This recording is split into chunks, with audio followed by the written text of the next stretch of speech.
Je connais le village du Tevla depuis étant toute petite. De l'âge de 10-12 ans, on venait toujours en changement d'air pendant les vacances d'été. Voilà, et du coup, j'ai épousé quelqu'un qui habite entre les Avirons et le Tevla. Donc, du coup, on est venu habiter ici il y a 40 ans environ.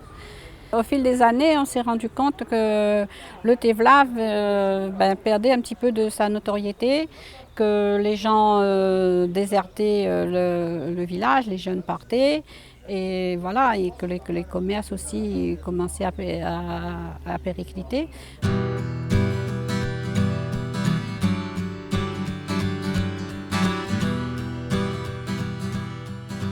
Dans les années 70, enfin même jusqu'à, on va dire dans les fin 90, c'était une période très fructueuse pour le village. Il y avait beaucoup d'activités, beaucoup d'animations. Toutes les maisons ici, c'était des maisons de changement d'air. Donc pendant les vacances, les gens de la côte, ils venaient.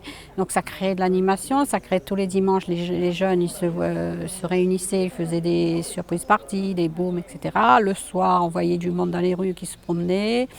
Les commerces vivaient. Et voilà, donc du coup, depuis qu'il n'y a plus de gens qui viennent en changement d'air, c'est à partir de là, eh bien, tout a commencé à dégringoler, quoi.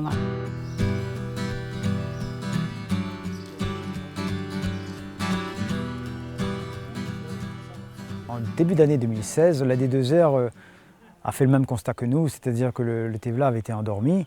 Donc ils ont sollicité tous les acteurs économiques, culturels, touristiques du quartier et ils nous ont proposé une formation, atout complémentaire. Et cette formation nous a donné les outils pour faire un diagnostic de la situation. Et à l'issue de cette formation, on a créé l'association Bon Accueil au Tevlav. On espère dynamiser donc notre quartier et à ramener de l'activité économique. Donc en amenant des touristes, que ce soit des touristes locaux ou touristes internationaux ou nationaux. Donc le but de l'association, c'est de promouvoir le Tevlav. Et quoi de mieux que de promouvoir le Tevlav qu'un circuit guidé, donc qu'on a mis en place avec un guide professionnel qui est originaire du quartier, pour mettre en valeur et pour faire connaître tout ce que le Tevlav peut faire découvrir, donc les cas de changement d'air, les beaux paysages, la nature, le patrimoine naturel et les personnages historiques qui sont issus de ce village. Il y a une réelle richesse patrimoniale, historique, culturelle qu'on veut mettre en place et on veut valoriser tout ça en apportant une touche un peu moderne avec un circuit guidé à vélo à assistance électrique.